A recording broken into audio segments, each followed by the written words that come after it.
Hello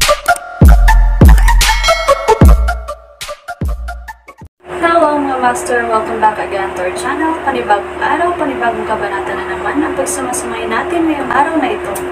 At kung bago ka sa ating channel, pag-click ang subscribe button and hit the notification bell para updated kayo sa ating mga susunod na videos. So mga master, bago natin simulan ang ating kabanata ngayong araw na ito, huwag po sana natin skip yung ads mga master, no, dahil malaking bagay na po yan sa ating munting channel. So simulan na natin kabanata ngayong araw na ito. Let's go! Kabanata 3701-3720. Kabanata 3701 sinasaksak si Levi. Ano? Nasaksak si boss. Paano ito posible? Ang aming mga checkpoint ay hindi nagbigay ng anumang babala. Si Master Garrison ay nasa nag-iisang pagsasanay, at ang ambush ay dapat na isang mandirigma na ipinadala ng Glorian Order. Maaaring isang makapangyarihang nilalang din mula kay Kenfort. Sino pa ang makakalusot sa base nang hindi napapansin? Ang balitang si Levi ay nasaksak ay nagdulot ng malaking kaguluhan sa base. Inakala ng maraming tao na iyon ay isang senyales para sa Tripartite Alliance na ilunsad ang kanilang pag-atake sa base. Buti na lang at nandoon si Zoe at ang iba pang core members para pakalmayan ang lahat. Kaya naman, bahagyang naging matatag ang sitwasyon. Pagkatapos noon, ang matataas na miyembro ay sumugod lahat patungo sa lihim na silid na kinaroroonan ni Levi noong siya ay nag-iisa sa pagsasanay. Sinundan din sila ni Floyd doon dahil gusto niyang makita mismo ang kalagayan ni Levi. Guro, kamusta master? Out of my way. Nag-aalalang umungol si Floyd. Hindi may kakaila, perpekto ang pag-arte ni Floyd. Ang lihim na silid ay puno ng mga miyembro ng base. Pagdating ni Floyd, pumila sila sa magkabilang gilid at gumawa ng landas para sa kanya. Diretsong naglakad si Floyd sa tunnel. Ang mga pangunahing miyembro ng base ay nasa loob. Tumahimik ka, dapat nating hayaang magpahinga si Master. Sa harap ng maingay na kapaligiran, muling ipinaalam ni Floyd ang kanyang presensya. Sa naisip niya na kailangan niyang maging mabagsik at may awtoridad bilang punong disipulo para kapag namatay si Levi, siya ang magiging pinuno ng base. Sa oras na iyon, sino ang maglalakas loob na pigilan ako sa pakikipag-date kay Gloria? Talagang tumahimik ang lahat. Nagpatuloy si Floyd sa paglalakad at nakarating sa secret room ilang sandali pa. Mula sa malayo, nakita niya sina Zoe, Forlivia, at ang iba pang nakatayo sa paligid ni Levi. Zoe, kumusta master? Nag-aalalang tanong ni Floyd. Si Zoe ay mukhang nalulungkot habang bumantong hininga at sumagot, hindi maganda ang mga bagay. Wala tayong magagawa para tumulong. Ganoon ba kalala? Nagkunwaring nagulat si Floyd at mabilis na inilipat ang tingin kay Levi. Nang mga sandaling iyon, mapatla ang mukha ni Levi, at para siyang patay. Kung hindi dahil medyo tumataas baba pa ang dibdib niya, madaling maisip na bangkay na iyon. Zoe, bakit hindi natin alisin ang sandata sa katawan ni Master?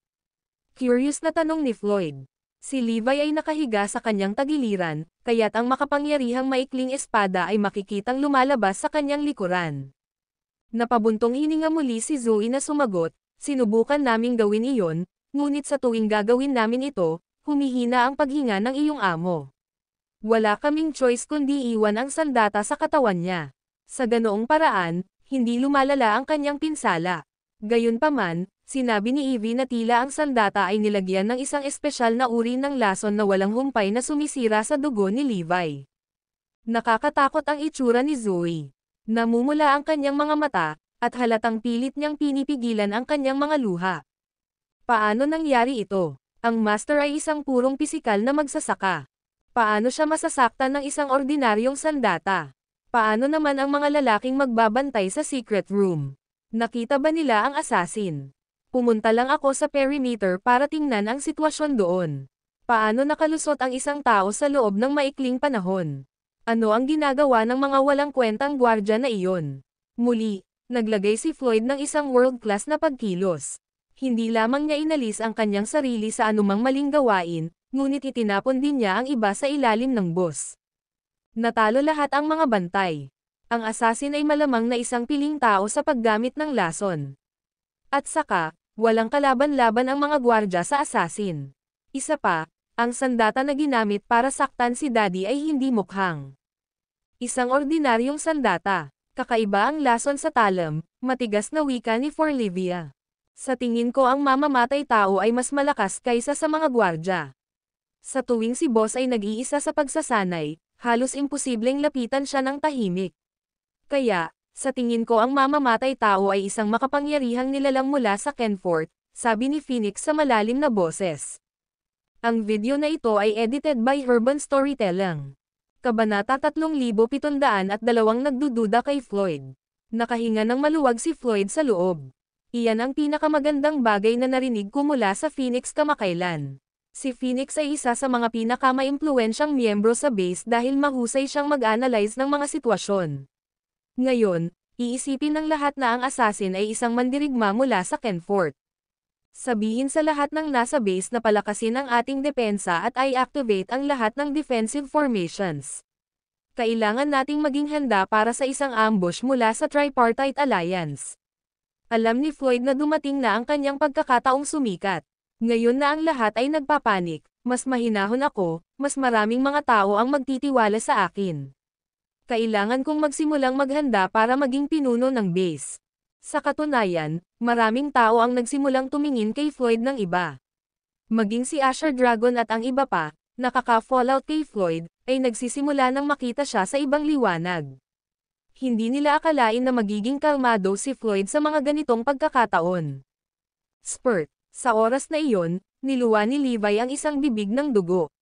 Master, kumusta ang pakiramdam mo? Mabilis na lumapit sa kanya si Floyd para tingnang mabuti. Napansin niyang may bahid ng purple sa bibig ng dugong iniluwa ni Levi. Ang dugo ay may masangsang na amoy na napakasama kaya't ang ilan sa mga tao sa malapit, na hindi gaanong kakayahan sa mga tuntunin ng husay sa pakikipaglaban, ay nahihilo ng maamoy nila ito. Pati si Floyd ay naapektuhan at natulala saglit. Hindi nakakagulat na ang Divine Parish ay nireranggo ang pangalawa sa Poison Handbook. Napakalakas pa rin ito pagkatapos mahalo sa dugo. Sa sandaling iyon, si Levi ay mukhang nakamamatay na mapatla, at ang kanyang paghinga ay hamina. Levi. Daddy. Boss. Nag-aalalang lumapit ang lahat kay Levi. Kayong lahat, umalis na kayo. Walang magagawa ang marami sa inyo rito. Pinalabas ni Zoe ang lahat. Sobrang pagod ang itsura niya na para bang isang dosenang taon lang ang edad niya. With that, lahat ay umalis sa secret room. Pagkatapos ay nagpatuloy si Floyd sa pag-set up ng mga depensa sa base. Muli, ipinaalam niya ang kanyang presensya sa iba pang miyembro. Pagkatapos niyang magayos, pumunta siya sa isang liblib na lugar para makipag-ugnayan kay Gloria. Hindi lang niya sinabi sa kanya na matagumpay niyang naambush si Levi, kundi ipinagyayabang din niya ang performance niya sa base. Samantala, sa punong tanggapan ng Glorian Order sa Corpse Pit, sinabi ni Gloria sa lahat ang tungkol sa iniulat sa kanya ni Floyd. Magaling. Magaling siya. Hindi ako makapaniwala na talagang nagtagumpay siya. Levi, hindi mo inaasahan na ipagkanulo mo ang iyong pinakamahalagang alagad, tama ba? Tumawa si Gloria sa malupit na sarap. Master, nagawa ba talaga ng tanggang Floyd na iyon? Nagdududa si Xylaz. Sa tingin mo ba totoo? Bago pa makasagot si Gloria, ang Bone Grandmaster ay nagsalita. Dapat. Paano ka nakakasigurado, Bone Grandmaster? Tanong ni Gloria. Sa katunayan, nagduda rin si Gloria kay Floyd. Hindi man siya magsisinungaling sa akin, alam kong tusong tao si Levi.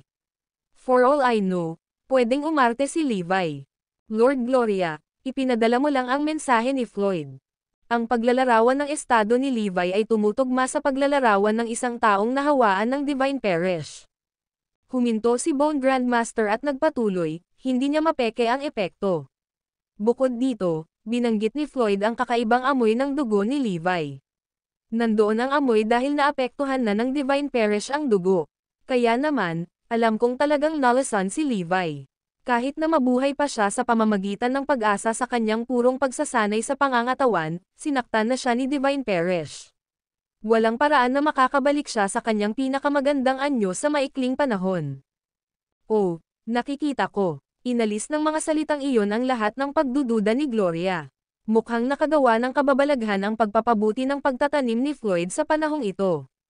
Gayunpaman, Nililigawan ni Levi si kamatayan. Hindi siya dapat pumunta sa nag-iisang pagsasanay bago ang digmaan. Sa paggawa niyan, binigyan niya ng pagkakataon si Floyd na mag-strike. Guro, dahil iyon ang kaso, dapat ba tayong kumilos sa base sa susunod? Tanong ni Xylas. Ang video na ito ay edited by Urban Storytelling. Kabanata 3730 Santino. Samantala, sa Ecclesiastic Order, si Thundera at ang iba pa ay nakatanggap ng balita mula kay Gloria, at alam nila na si Levi ay lubhang nasugatan. Kahit ang Diyos ay tinutulungan ako. Napakadaling atakihin ang kanyang base ngayon. Tuwang-tuwa si Thundera. Siya ay nag-aalala tungkol sa pag-ahon laban kay Levi dahil ang huli ay ang pinakamalakas sa base. Ngayon, wala na tayong dapat ipag-alala.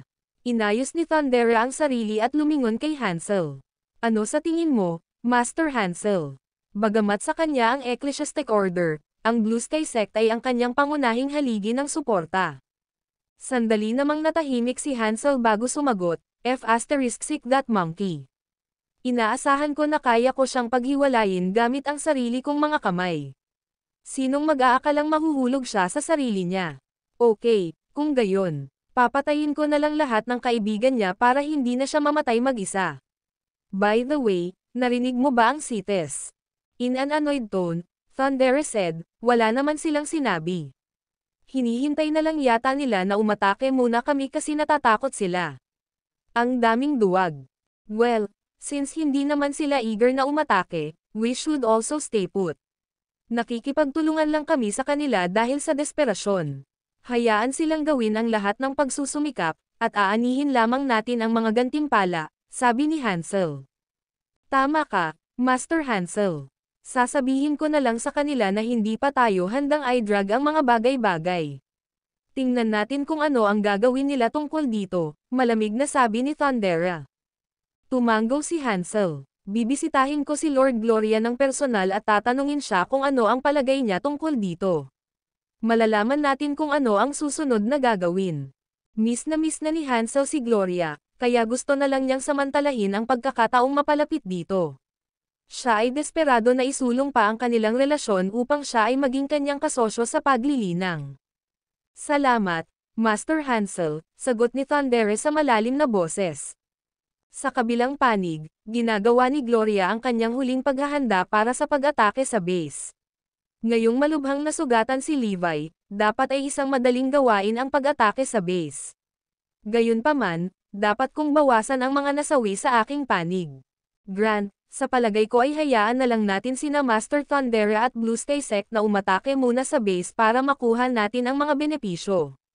Pagkatapos ay papatayin natin si Master Thundera at lipulin ang Blue Sky Sect pagkatapos nilang matalo sa labanan. Ngumisi si Gloria. Magandang plano iyon, ngunit duda ako na gagawin iyon ni Hansel at ng iba pa. Huminto sandali si Grant bago idinagdag, ngayong alam na ni Hansel at ng iba pa na mas malakas sila, hindi sila makukontento sa pagtanggap ng mga utos mula sa amin. Ano sa tingin mo ang dapat nating gawin, Grant? Pansamantalang tanong ni Gloria. Sagot ni Grant, sinasabi ko na manatili tayo at hintayin ang pagdating ni Santino. Sa oras na iyon, si Hansel at ang iba pa ay walang magagawa kundi makinig sa aming mga utos. Ang mga bagay ay magiging mas maayos sa ganoong paraan. May point ka, Grant. Maghintay tayo ng matyaga. Kung gayon, pumayag si Gloria sa mungkahi ni Grant dahil gusto rin niyang makita kung gaano kalakas si Santino. Kahit anong mangyari, si Santino ang magbibigay daan sa akin na mapalapit sa mga miyembro ng konseho ng Void Sect. Sa pag-iisip na iyon, sinimulan ni Gloria na planuhin ang kanyang diskarte sa pagpasok sa magagandang libro ni Santino. Mas mahalaga si Santino kaysa kay Hansel. Kung mapapanalo ko siya, iiwan ko na lang si Hansel. Hinahangad ni Gloria ang mga mapagkukunan ng paglilinang ni Kenfort.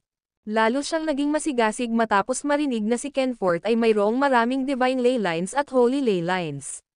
Bilang isang taong may lumalamon na espiritual na buto, ang mga mapagkukunang ito ay lubhang nakatutokso. At saka, hindi lang iyon ang gusto ni Gloria. Pinlano din niyang sakupin si Kenfort pagkatapos na makatagpo doon. Nais niyang maging pinuno ng Kenfort sa takdang panahon. Si Levi, Hansel, at maging si Santino ay walang iba kundi ang aking mga stepping stone. Ang video na ito ay edited by Urban Storytelling. Kabanata 3704 na Suspecting Floyd.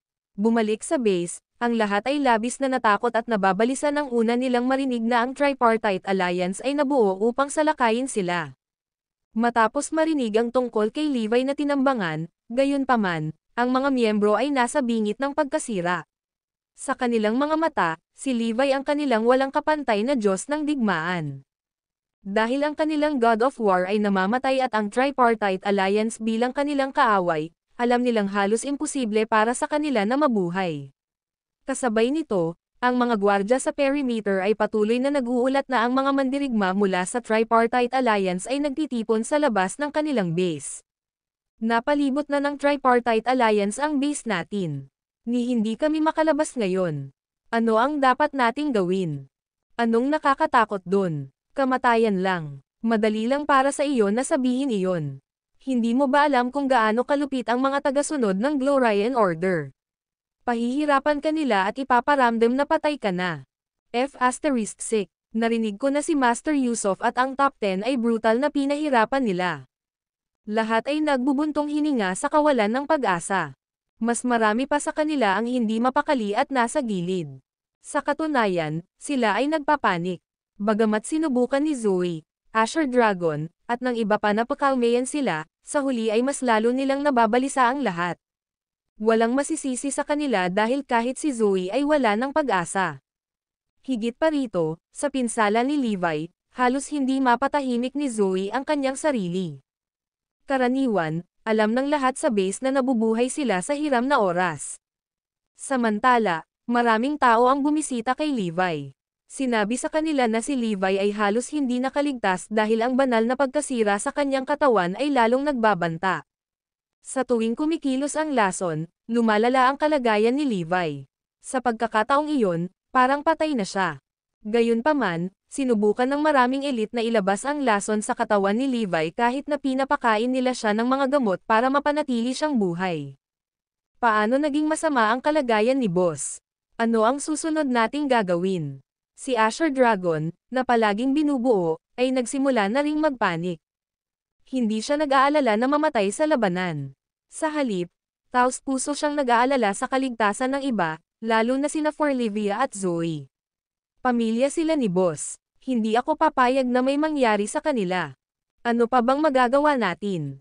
Binigyan pa namin si Boss ng miracle medicines. Parang hindi na siya gumagaling. Napabuntong hininga si Phoenix. Kung umatake ang Tripartite Alliance, lalaban ako hanggang kamatayan para gumawa ng landas para makatakas si Boss at ang iba pa, sabi ni Black Tortoise. Bagaman ang mga iyon ay ilang matapang na salita, nabigo pa rin siyang iyangat ang espiritu ng iba. Ang Tripartite Alliance ay may dalawang malalaking sekta mula sa Kenfort at higit sa 100 makapangyarihang nilalang. Ang pakikipaglaban at paglikha ng isang landas ay magiging isang imposibleng gawain. Kahit na ayaw nilang aminin ito, alam nilang mahirap ang mga pangyayari. Sino sa tingin ninyo ang assassin? Biglang tanong ni Phoenix. Malamang isa ito sa mga makapangyarihang nilalang mula sa Kenfort. Sino pa ang makakagawa ng pagpatay ng hindi napapansin? Wika ni Asher Dragon, matalim ang kanyang tingin. Sumang-ayon naman ang iba sa kanya.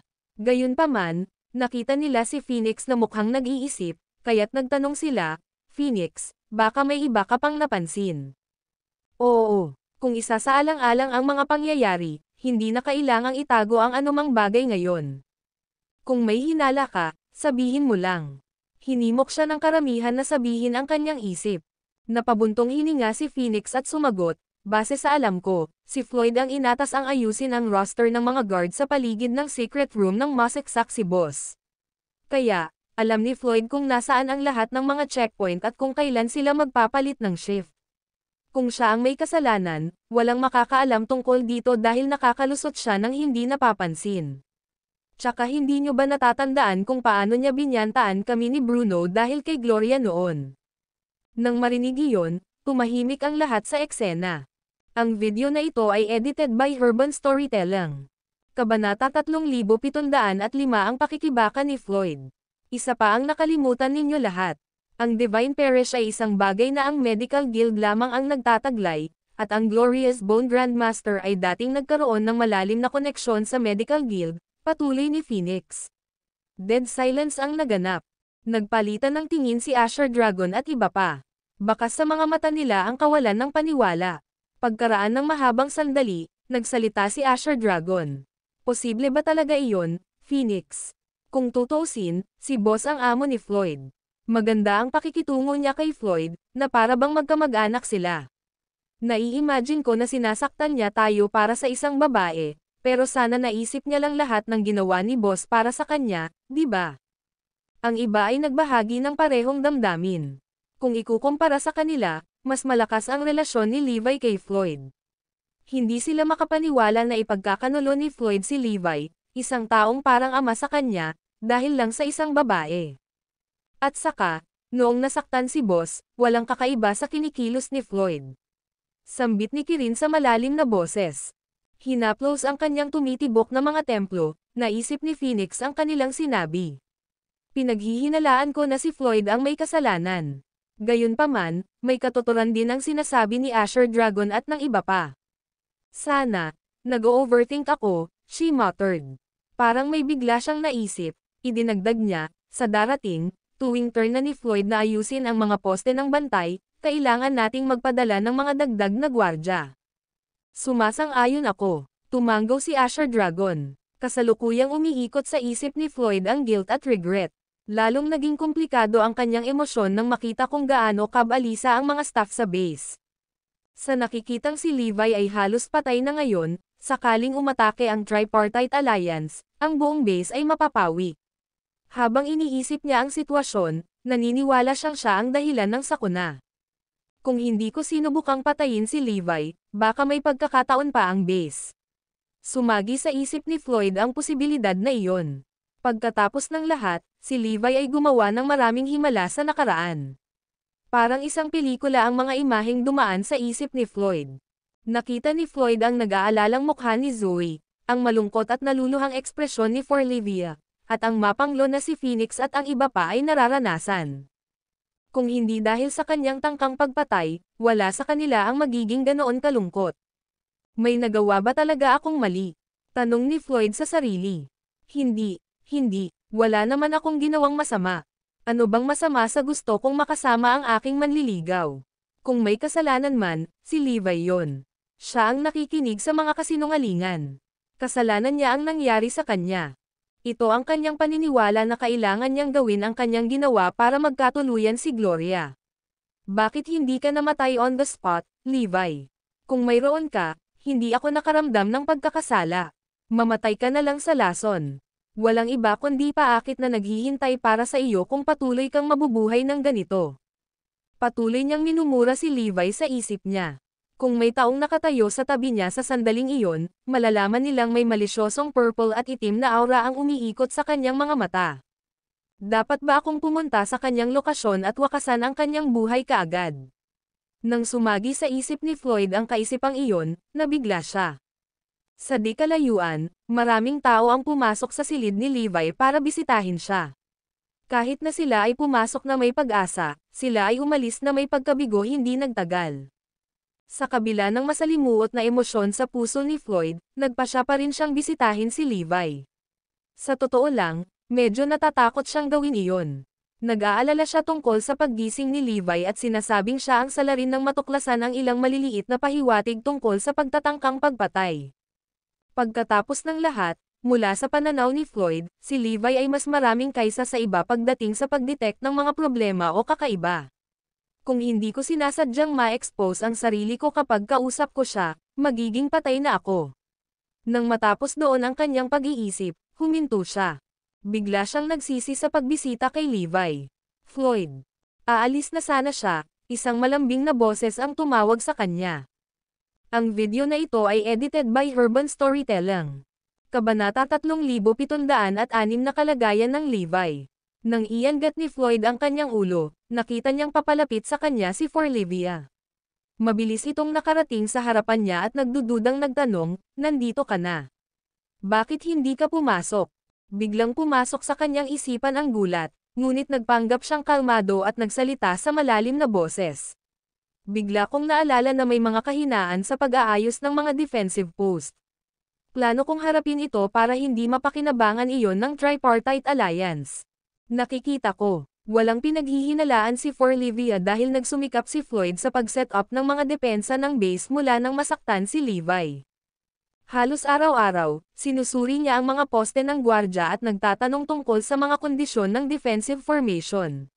So, nandito ka para bisitahin din si Master, ha? Mabilis niyang iniba ang usapan. Tumanggo siya, lalong naging malubha ang kalagayan ni Daddy. Ang magagawa ko lang ay gamitin ang aking lakas para pigilan ang pagkalat ng lason. Pagkasabi noon ay namula ang mga mata niya. Ginawa niya ang lahat ng kanyang makakaya upang itaboy ang lason, ngunit sa bawat pagkakataon, ang mga epekto ay napakaliit. Hindi mo dapat sisihin ang sarili mo niyan, Evie. Kung gusto mong sisihin ang isang tao, sisihin mo ang taong nagbigay ng Divine Perish. Kung hindi, si Master ay hindi makakaranas ng matinding pinsala. Kung nagkaroon lamang si Master ng mga sugat sa labas, napakabilis niyang gumaling dahil napakalakas niya. Kahit inaaliw ni Floyd si Forlivia, parang inaaliw din niya ang sarili niya. Ma'am, alam ko, bahagyang nawala ang kalungkutan sa kanyang mukha bago siya nagpatuloy, let's go and meet him together, Floyd. Oo naman. I guess makakapaghintay ang mga depensa. Pinisil niya ang isang ngiti. Kung tinanggihan niya ang kanyang makatwirang kahilingan, magpapakita siya ng labis na kainahinala. Nang pigilan ang pangamba sa kanyang puso sa matinding pagsisikap, pumasok si Floyd sa kwarto kasama si Forlivia. Sa sandaling siya ay pumasok, isang malakas na amoy ng mga halamang gamot ang sumugod sa kanyang ilong. Alam niyang ginagamit ang mga halamang iyon sa pagtatangkang itaboy ang lason sa katawan ni Levi. Sa kabila ng mga hindi gaanong epekto ng anumang pagtatangka sa pagpapagamot kay Levi, ginawa pa rin ng mga tao doon ang kanilang makakaya upang subukan. Nanatiling nakapikit ang mga mata ni Levi.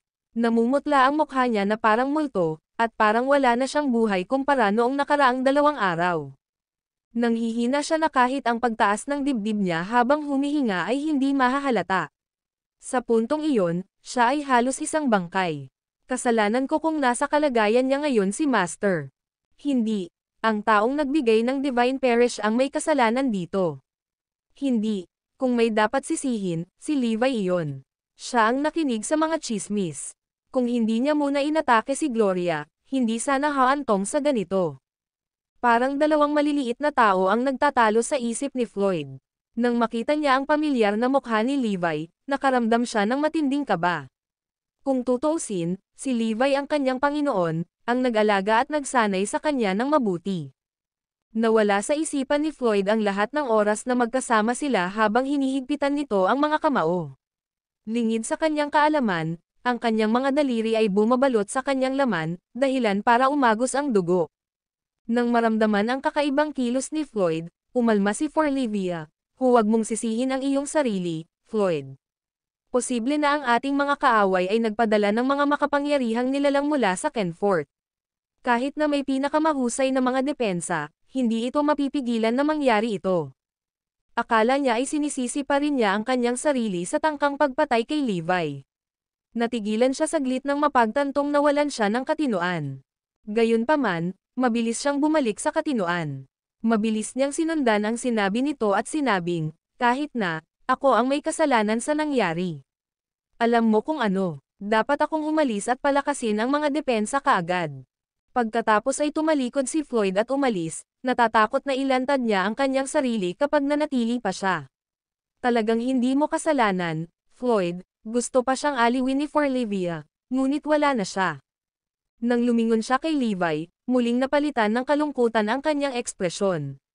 Pagalingin mo kaagad, Daddy. Nang matapos siyang magsalita, isang boses ang umalangaw-ngaw sa loob ng silid.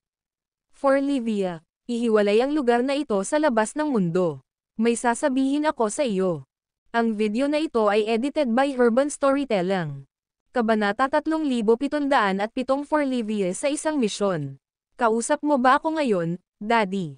Akala ni Forlivia ay naghahalusinate siya dahil lumingon siya kay Levi ay nakita niyang nakapikit pa rin ang mga mata nito.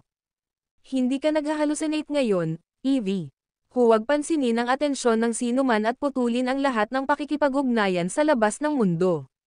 Ihiwalay ang lugar na ito. Muli na namang narinig ang boses niya. Isang masayang ngiti ang gumuhit sa kanyang mukha nang mabilis niyang tapusin ang kanyang kahilingan. Gamit ang enerhiyang silid na umiiral sa kapaligiran, nagpapawala siya ng isang pamamaraan na ginawang isang nakahiwalay na espasyo. Inihiwalay ko ang lugar na ito sa labas ng mundo, Daddy. Masasabi mo sa akin ang lahat ng walang pag-aalala, bulong ni Forlivia. Muling nagmula sa katawan niya ang boses ni Levi. Actually okay naman ako. Isa lang itong disguise para lokohin ang mga tao. Ang galing. Ang balitang iyon ay labis na ikinatuwa niya na halos tumulo ang luha sa kanyang pisngi. Magaling si Daddy. Pero bakit niya ginagawa ito? May kaugnayan ba ito sa pagkakakilanlan ng assassin? O baka naman sinusubukan niyang lokohin ang Tripartite Alliance? Samot-saring tanong ang pumasok sa isip niya. I need you to listen to my every word seriously from now on, Evie. Hindi mo dapat ipaalam sa sino man na may usapan tayo, lalo na hindi si Floyd. Seryoso ang boses ni Levi. Floyd. Ipinagpatuloy niyang ikinukwento sa kanya ang lahat ng nangyari sa kanya, lalo na ang mga detalye tungkol sa kanyang pagpaslang. Bakas sa mukha niya ang pagkagulat nang matapos niyang pakinggan ang kwento nito. Hindi ako makapaniwala na si Floyd ang nagtangkang pumatay kay Daddy. Para magpanggap na nasaktan ako, hinayaan kong gumalaw si Divine Parish at kumalat sa dugo ko. Ito ang dahilan kung bakit lumilitaw ang aking katawan na parang nalasan. Pagkatapos mong makumplito ang iyong misyon, pipilitin kong alisin ang lason sa aking katawan. Sa ngayon, mayroon kang mas mahahalagang bagay na kailangan mong gawin. Hindi lamang isang pag-atake mula sa nalalapit na ang Tripartite Alliance, ngunit kailangan mo ring pataasin ang antas ng iyong cultivation sa ilang araw na ito. Pagkatapos noon, sinabi rin ni Levi sa kanyang digital god na nakahanap ng maraming spiritual ley lines na may detector. Binanggit niya iyon dahil gusto niyang gamitin ang natitirang enerhiya sa mga spiritual ley lines para mapataas ang kanyang cultivation level. Aalis ka sa base sa harap ng lahat at sabihin sa kanila na sinusubukan mong humanap ng mga paraan upang madagdagan ang iyong kapangyarihan. Walang maghay-hinala. Pagkatapos ay sinabi niya sa kanya na mayroong isang lihim na emergency tunnel sa mga gilid ng base na maaaring magamit upang makalusot sa mga nakapaligid na puwersa ng Tripartite Alliance. Bakit hindi mo sasabihin kay Mommy, Daddy? Tanong ni Forlivia matapos niyang i-record sa isip ang lahat ng sinabi nito. Ang makita ang pagiging haggard ng kanyang ina ay sumakit din ang kanyang puso. Kailangan mo munang ilihim sa ngayon. Huwag mag-alala, ang lahat ay lalabas sa lalong madaling panahon. I have no choice but to let your mother suffer for now para manalo sa laban na ito, sagot ni Levi sa malalim na boses. Okay. Kahit na hindi niya partikular na gusto ang ideya, ang mga salita ng kanyang ama ay may katuturan sa kanya. Dahil active threat pa rin si Floyd, kapag nalaman ni Mommy ang balitang ito, baka hindi niya sinasadyang malantad ang katotohanan. Sa senaryo na iyon, walang kabuluhan ang plano ni Daddy na nagpanggap na lason. Sige, tanggalin mo na ang isolation technique. Kung gagamitin mo ito ng masyadong mahaba, maghay-hinala ang mga tao na may. Nang matapos ni Levi ang kanyang pangungusap, huminto siya sa pagsasalita at bumalik sa kanyang kalahating patay. Pupunta ako ngayon, Daddy. Agad na tumalikod si Forlivia, ibinaon ang kagalakan sa kanyang puso, at nagsuot ng mapanglon na harapan. Sa sandaling lumabas siya ng silid, nakita niya si Asher Dragon at ang iba pa na papalapit. Kumusta ang kalagayan ni Boss, Evie? Malalang tanong ni Phoenix. Isang buntong hininga ang lumabas sa bibig ni Forlivia. Lumalala na ang kalagayan niya. Hindi ko alam ang gagawin ko. Sabay-sabay na bumantong hininga ang iba. Nararamdaman nila ang kanyang kawalan ng kakayahan sa pagiging walang kapangyarihan. Anong inihahanda mong gawin? Tanong ni Phoenix. Nagulat sila sa sumunod na sinabi ni Forlivia. Aalis ako sa base para maghanap ng paraan para madagdagan ang aking kapangyarihan. Ipapaubaya ko sa inyong lahat ang proteksyon ni Daddy, bigla niyang sabi. Ang video na ito ay edited by Herban Storytelling. Kabanata 3708 Forlivia acting odd. Agad na nagbago ang mga ekspresyon ng mukha ni Phoenix at ng iba pa. Nakaramdam sila ng pagkagulat, pagkalito, bukod sa iba pang mga emosyon, nang marinig nila iyon. Gusto mong umalis sa base kung ano ang kalagayan ngayon, Evie? Tanong ulit ni Phoenix para kumpirmahin. Sa kanyang pagtataka, tumanggaw si Forlivia na may determinasyon. Tama na, mas gugustuhin kung hindi na lang maupo at maghintay na may mangyari. Malinaw na wala siyang balak na ipaliwanag pa ang sarili. Sa katunayan, hindi man lang niya ito binigyan ng pagkakataong magtanong pa sa kanya bago siya umalis. Habang pinapanood siya ng grupo na umalis, nanatili silang tahimik, nakatulala. Makalipas ang 5 o 6 na minuto ay bumalik sila sa kanilang katinuan. Ano sa tingin mo ang sinusubukang gawin ni Evie, Phoenix? Unang tanong ni Asher Dragon. Matagal na nanahimik si Phoenix dahil kahit siya ay hindi alam kung ano ang gagawin sa desisyon ni Forlivia. Dahil si Levi ay nasugatan, si Forlivia ay marahil ang pinakamalakas na manlalaban na natitira sa buong base. Ang kanyang biglaang pag-alis ay lalo lamang magpapastress sa mga balisang tao sa base. Sa katunayan, maaari pa itong maging sanhi ng isang kakilakilabot na chain reaction. Ang mga alalahanin ni Phoenix ay hindi walang basehan dahil iyon nga ang nangyari pagkatapos kumalat ang balita tungkol sa pag-alis ni Forlivia. Nasira muli ang moral at diwan ng mga tao sa base. Nagsimulang lumabas ang ilang masasamang tsismis. Ano na naman kaya? Halatang tumatakas siya dahil wala siyang pag-asa na manalo tayo laban sa Tripartite Alliance. I hate to admit it, but that's a very likely scenario. Gayunpaman, hindi ko ito naiintindihan. Totoo naman, si Evie lang ang hindi makakapagbago sa kinalabasan ng labanang ito. So tumakas lang siya at iniwan tayo dito para mamatay. Kahit na anak siya ni boss, hindi niya minana ang kanyang walang humpay na determinasyon. Mas kaunting nagsasalita, mas maraming iniisip.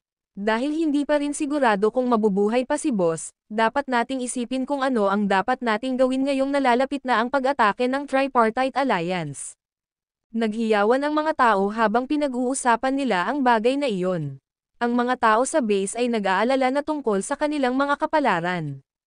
Ang balita ng pag-alis ni Forlivia ay nagpulalo lang ng mga bagay. Marami ang nagbabalak tumakas ng palihim. Sa sandaling ipinanganak ang takot sa labanan, mabilis itong kumalat. Para bang ang pag-alis ni Forlivia ang huling straw bago bumagsak ang diwan ng mga tao sa base. Siyempre, nalaman din ni Gloria at ng iba pa ang balita. Agad siyang nagpadala ng makapangyarihang mga sundalo upang aisil ang mga lugar sa paligid ng base, umaasa na mahuli si Forlivia at haharapin ang isa pang makabuluhang dagok sa moral ng mga tauhan ng base. Gayunpaman, para bang si Forlivia ay nawala sa hangin dahil wala ni isa sa mga kalaban na sundalo ang nakakita sa kanyang pag-alis. Walang nakakaalam na nakaalis na siya sa Cubcub sa tulong ng lihim na lagusan at natagpuan ang Digital God.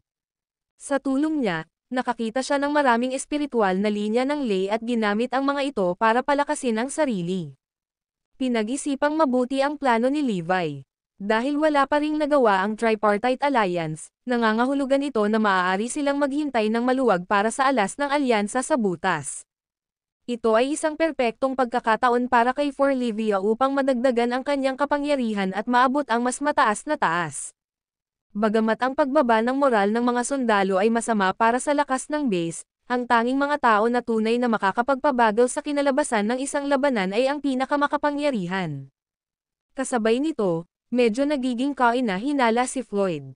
Hindi ba dapat si Evie ang nagtatanggol sa base kapag ang Tripartite Alliance ay nasa labas lang ng ating pintuan at si Master ay nasasaktan pa rin? Hindi naman kalabisan na sabihin na ang base ay nasa matinding panganib, ngunit si Evie, ang pinakamalakas na mandirigma sa base at ang tanging nakapagpapahinga sa mga alalahanin ng mga tao, ay umalis na lang. Hindi ba niya alam na ang kanyang pag-alis sa oras na ito ay maaaring humantong sa pagkawasak ng base? Natarante siya nito. Sinubukan niyang alamin ang totoong dahilan kung bakit umalis si Forlivia sa pamamagitan ng pagtatanong sa ibang tao, ngunit hindi nagtagal ay napagtanto niyang maging si Zoe ay walang ideya kung ano ang ginagawa ng kanyang anak. Bakit bigla na lang umalis si Evie pagkatapos maisipang gawin ito? Hindi man lang ako nagkaroon ng pagkakataon na pigilan siya. Lalong nag-aalala ang haggard na mukha ni Zoe. Sinubukan niyang tanungin si Phoenix at ang iba patungkol dito, ngunit ang lahat ng mga sagot na nakuha niya ay pareho. Mas lalo siyang ikinagulat nito. Ang video na ito ay edited by Urban Storytelling. Kabanata 3700 na nag-iisang anak. Si Gloria at ang iba pa ay natarante rin dahil si Forlivia ay nakalusot palabas ng base nang hindi napansin, sa kabila ng katotohanan na ang base ay napapalibutan ng husto. No need to worry about it too much, Gloria. Bata pa lang siya. Wala na siyang magagawa, pang-aaliw ni Grant nang makita ang pagkunot ng noo ni Gloria. Maaaring hindi mo alam ang tungkol dito, ngunit si Evie ang pinakamakapangyarihang manlalaban sa base pagkatapos ni Levi. Walang saysay ang biglaang pag-alis niya. Maraming mga tao na kasalukuyang nasa base ay mga kaibigan at pamilya ni Levi. Dapat ay nanatili siya roon at protektahan sila. Tiyak na may nangyayari. Marahil ito ay isang uri ng pamamaraan. Walang pag-aalinlangan, sinabi ni Gloria sa kanya ang lahat ng iniisip niya. Xylas uttered in a deep voice, ang iyong pag-aalala ay hindi walang batayan, guro. Gayunpaman, mula sa ibang punto ng view, hindi ito mahirap maunawaan. Total, nag-iisang anak ni Levi si Evie. Dapat nilang malaman na, kahit na manatili si Evie, hindi nila mababago ang tide ng labanan. Kaya siguro nila hinayaan siyang umalis, umaasa na makakaligtas siya at babalik na may paghihiganti sa hinaharap. Dagdag pa ni Wade, nakakaintindi ako. Panginoong Gloria, naniniwala ako na dapat nating bantayan ang mga galaw sa loob ng kampo. Tulad ng para sa takas na bata, maaari naming gamitin sina Zoe at Levi upang pinan siya kapag umatake kami sa base. Hindi ako naniniwala na kaya niyang tumayo at panoorin ang kanyang mga magulang at kaibigan na pinatay. Medyo gamaan ang pakiramdam ni Gloria nang marinig iyon. Noon ay tumunog ang kanyang communication device. Sa paghila nito, napagtanto niyang nagpadala si Floyd ng mensahe sa kanya upang makipagkita. Go do what you all think should be done. Gagamitin ko ang isa pang sangla na mayroon ako. Baka may baba ko ang base nang hindi man lang damanak ang kahit isang patak ng dugo. Isang masasamang ngiti. Lumitaw sa kanyang mukha. Nagtaka ang lahat kung ano ang ibig niyang sabihin. Hindi nagtagal, dumating si Floyd sa lugar ng pagpupulong sa oras.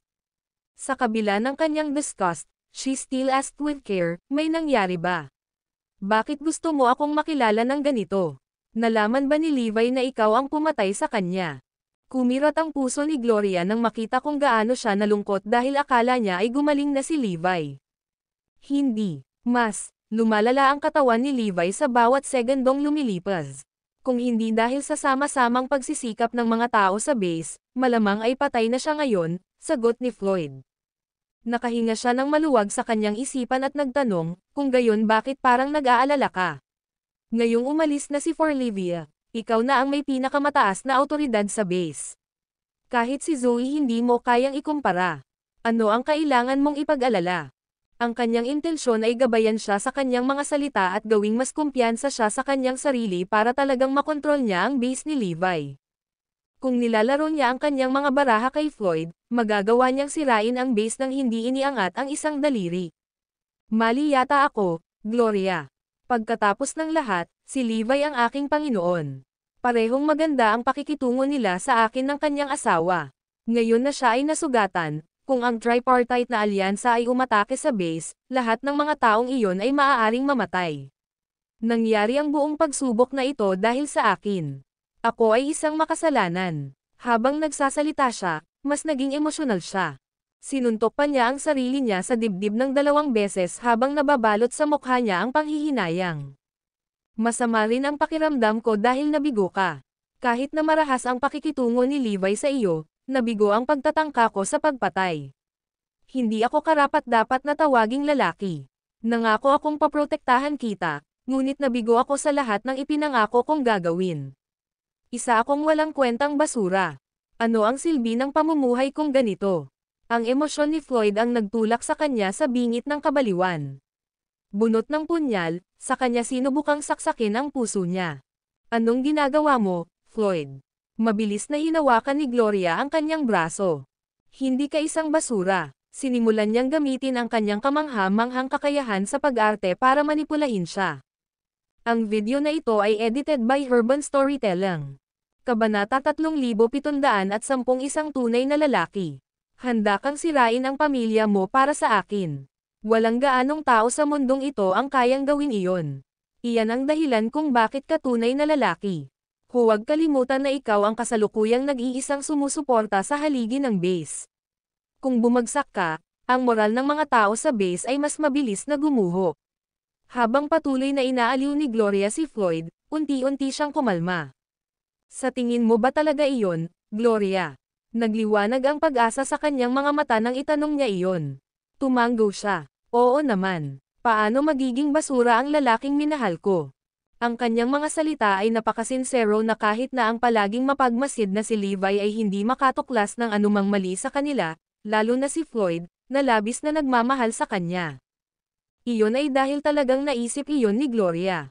Kaya lang hindi pa nagpapakita ng ganoong lalaki sa buhay niya. Kung kahit sina Grant at Hansel ay naging stepping stone niya para maabot ang mas mataas na taas, tiyak na hindi si Floyd ang lalaking pinapangarap niya. Napakabait mo sa akin, Gloria. Naging emosyonal si Floyd kaya malapit na siyang umiyak. Ang pagkakasala na naranasan niya para sa pinsalang dulot niya sa base ay nabawasan ng husto. Simula ngayon, gagawin ko lahat ng gusto mong gawin ko sa abot ng aking makakaya. Kahit na kailangan kong gawin ang mundo na aking kaaway, tatayo pa rin ako sa iyong tabi nang hindi kumikibo. Ipinahayag ni Floyd ang kanyang pag-ibig, ngunit muli lamang nitong naiinis si Gloria. Still, she smiled brightly because she was happy that Floyd was completely under her control. Sa kanyang pananaw, naisip niya na ang kanyang tunay na emosyon ang nagpakilos kay Gloria. Ano sa tingin mo ang susunod kong gagawin, Gloria? Ang mga tao sa base ay nakaramdam ng pangamba nang biglang umalis si Evie. Kahit na sinubukan ko na ang lahat para ay comfort sila, hindi pa rin umubra. Lumitaw si Floyd na parang naliligaw. Pinag-isipan ito ni Gloria at sinabing, ito ang iyong pinakamagandang pagkakataon para maitatag ang iyong tungkulin at iligtas ang araw. Kapag nagawa mong aliwin sila, hanapin ang iyong pinakamahusay na pagkakataon upang patayin ang mga malalakas na mandirigma sa Tripartite Alliance. Tiyak na itataas nito ang moral ng iyong mga tropa. Hindi lamang iyon, ang iyong posisyon sa kanilang mga puso ay lubos na mapapabuti. Kung kaya mong gawin iyon, ilang oras na lang bago mo makontrol ang buong base. Kapag nangyari iyon, walang maglalakas loob na tumanggi na kami ay magkatuluyan. Nang marinig iyon, lumitaw sa kanyang isipan ang mga larawan niya na nagrally sa mga tropa nang nakataas ang kanyang braso at pinapasagot silang lahat. Matagal na nanatili si Floyd sa kanyang pagkatulala bago siya bumalik sa kanyang katinoan. Pagkatapos ay sinabi niyang nagbitiw, pero makapangyarihan ang mga elite sa Tripartite Alliance. Hindi ko akalaing mapapatay ko sila sa lakas ko ngayon. Kung papatayin ko lang ang isang bungkos ng maliliit na prito, hindi ko akalain na may angat ko ang aking posisyon sa puso ng mga tao. Nanatiling tahimik si Gloria sa sandaling nag-isip habang nagmumungkahi, hindi mo kailangang alalahanin iyon. Maaaring nasa ecclesiastic order pa rin ako, ngunit nakatayo ako sa parehong panig mo. Kaya, gagawin ko ang aking makakaya para maibigay ang intel na kailangan mo. Kailangan mo lang makahanap ng tamang pagkakataon para patayin ang mga pangunahing elite ng ecclesiastic order. Napakabait mo sa akin, Gloria. Sobrang natouch siya sa gesture nito. Nakangiting maganda, sumagot siya, syempre mabait ako sa iyo. Ikaw ang lalaki ko, kung tutuusin.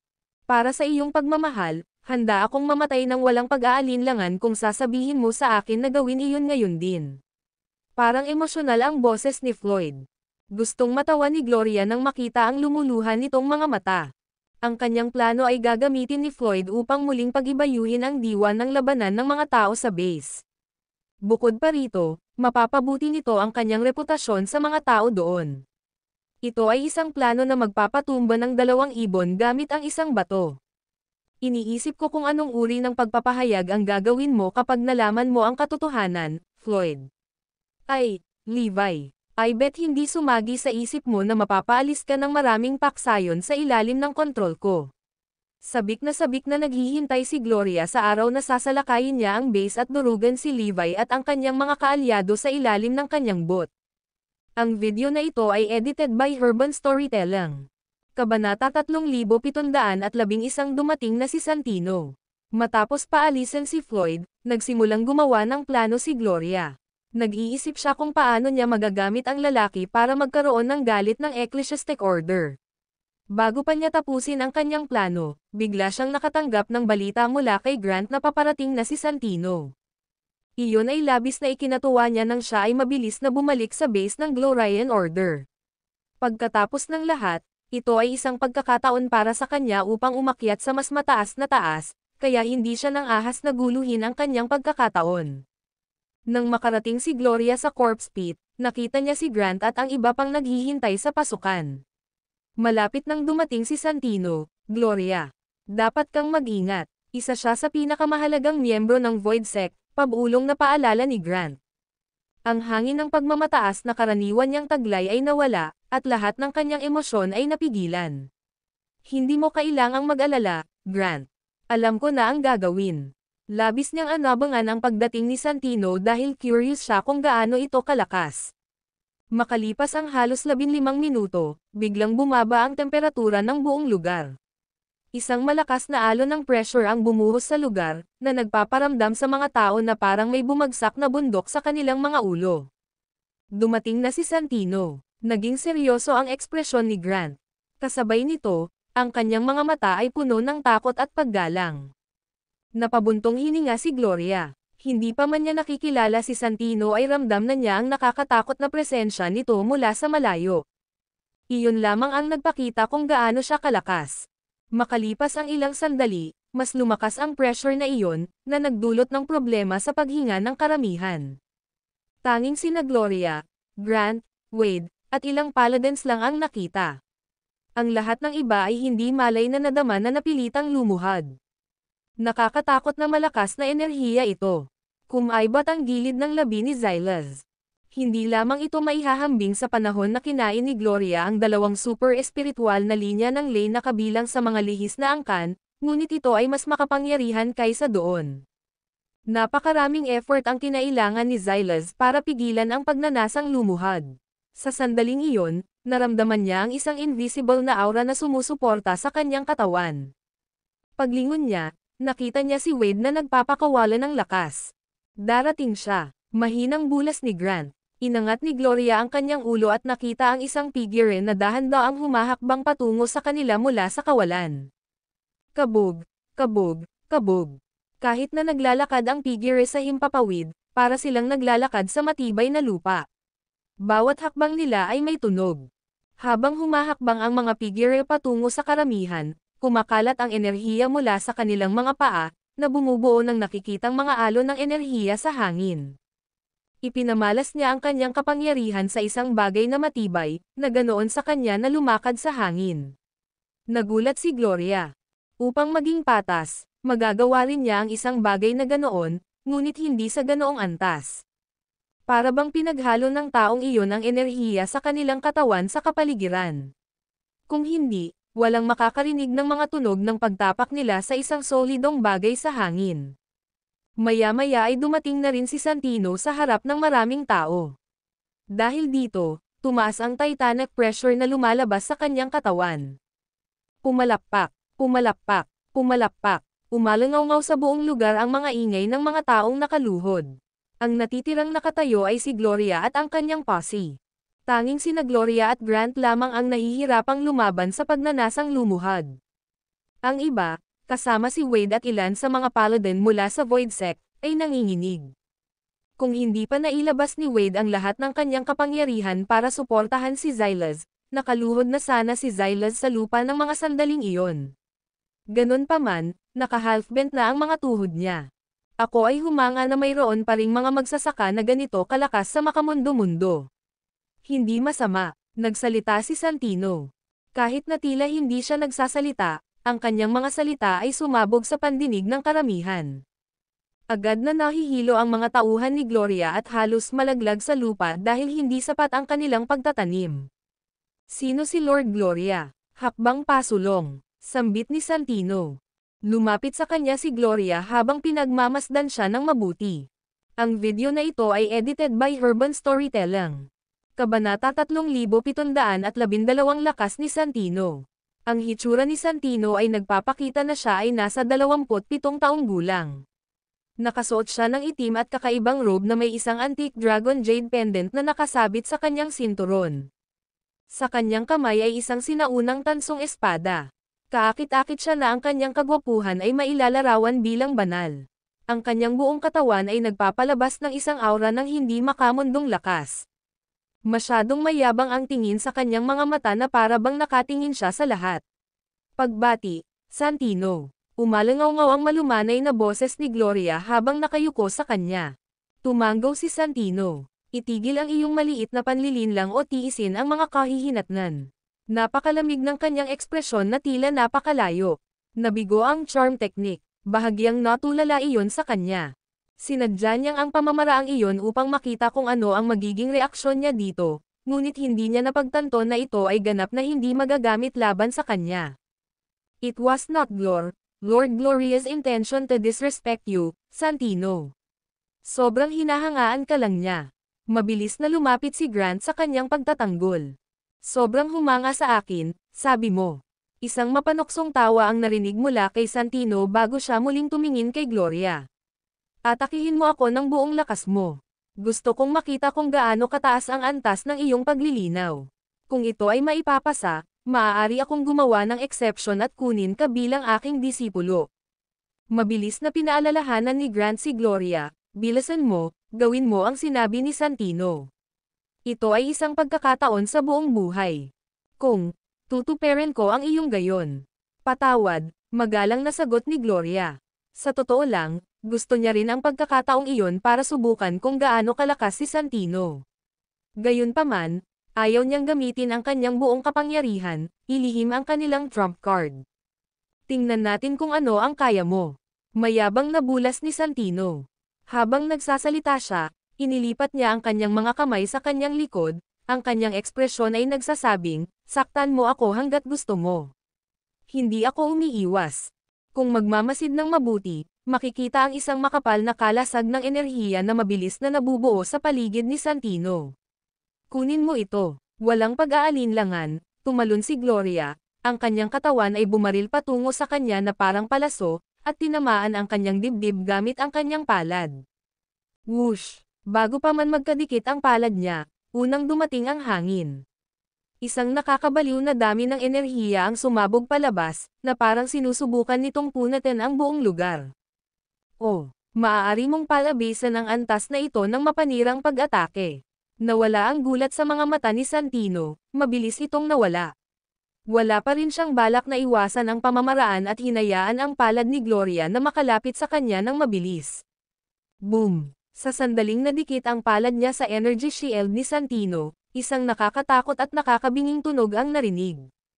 Swoosh! Napaatras si Gloria ng makapangyarihang kalasag na iyon. Hanggang sa napaatras ng ilang metro bago siya tumigil sa paglalakad. Sa kabilang banda, nanatiling hindi natinag si Santino. Para bang hindi siya inatake. Ang iyong kapangyarihan ay halos hindi katanggap-tanggap, komento niya. Ganoon siya kalakas. Si Gloria ay nabigla sa kanyang hindi makatao na lakas. Kahit 60% lang ng kanyang buong kapangyarihan ang ginamit niya, hindi man lang niya nagawang scratch ang kanyang kalasag. Bukod pa rito, nanatiling hindi natinag si Santino sa kanyang pwesto. Batay sa obserbasyon na iyon lamang, napagpasyahan niya na kahit nagamitin niya ang kanyang buong kapangyarihan, hindi siya tiyak na mananalo siya. Dahil doon ay mas naging interesado siya kay Kenfort. Gaya ng inaasahan mula kay Santino ng Voidsec. Nakakatakot talaga ang kapangyarihan niya. Napabuntong hininga si Gloria sa kanyang isipan, bagamat lalo siyang naging kumpiyansa na kaya niyang ilabas sina Levi at Thundera. Otherworldly ang kapangyarihan mo, Santino. Paano may kukumpara ang kakarampot kong ningas ng kandila sa iyong liwanag na buwan? Kung hindi ka nagpakita ng awa, natatakot ako na baka nasugatan ako ng husto o namatay sa lugar, magalang niyang sabi. Naging malumanay ang tingin ni Santino nang pumasok sa puso niya ang pakiramdam niya. Gustong-gusto ng lahat ang pagiging flattered. Siya ay walang exception. Ang video na ito ay edited by Urban Storytelling. Kabanata 3713 Stoneheart Swordsmanship. Kung ganito kalakas sa mundong ito na kulang sa kalkulasyon na enerhiya, tiyak na kahanga-hanga ang iyong talento. Pambihirang papuri ang ipinamana ni Santino kay Gloria. Sa totoo lang, nabigla siya sa kapangyarihan nito. Kahit na siya ay mukhang hindi kumikibo kanina, siya ay lihim na gumagamit ng mas maraming enerhiya upang kontrahin ang epekto ng kanyang pag-atake. Hindi lang iyon, ngunit nang lumalaban siya laban sa kanyang kapangyarihan, naramdaman niya ang kanilang mga aura na nagsasalubong sa isa't isa. Kahit na sa isang paghaharap sa pagitan ng dalawang miyembro ng 7 pinakamakapangyarihang paladin sa Void Sect, ang sitwasyong tulad nito ay bihirang mangyari kung hindi ginagamit ng isang manlalaban ang kanilang buong kapangyarihan. Gayunpaman, isang pinuno lamang ng isang sekta mula sa makamundo na mundo at maaaring makamit iyon. Natural lang nabigla siya. Kung ginamit ko ang buong kapangyarihan ko sa shield technique na iyon, baka nawasak ang mga laman loob mo, pagmamalaki ni Santino. Siyempre, nambobola lang siya. Halos buong lakas na talaga ang kanyang kalasag kanina. Gusto lang niyang takutin ang mga mandirigma mula sa makamundo-mundo. Nakipaglaro si Gloria at nilagyan siya ng mantikilya. Salamat sa iyong awa, Santino. Ma'am, bahagya siyang tumango. Maganda ang ugali nitong si Gloria. Ang kanyang pambabola ay nasa punto, at siya ay nakikipaglaro sa aking pagtatangka sa pagpapakita ng mahusay. In a happy mood, nagtaas siya ng kamay. Hindi na kailangang lumuhad sa harapan ko. Tumayo kayong lahat. Ang mga elite ng Glorian Order, na pawang orihinal na nakaluhod sa lupa, ay biglang naramdaman na parang may di nakikitang puwersa na naglalakbay sa kanilang katawan. Pagkatapos ay naramdaman nilang tumuwid ang kanilang mga tuhod, at hindi na nila kontrolado. Ang mapang-ipang aura kanina ay agad na nawala. Hindi ito magandang lugar para makipag-chat, Santino. Please, come in, magalang na iniaya ni Gloria. Pumasok si Santino sa gusali at nakarating sa bulwagan. Walang pag-alinlangan, umupo siya sa upuan na pag-aari ng pinuno ng Glorian Order.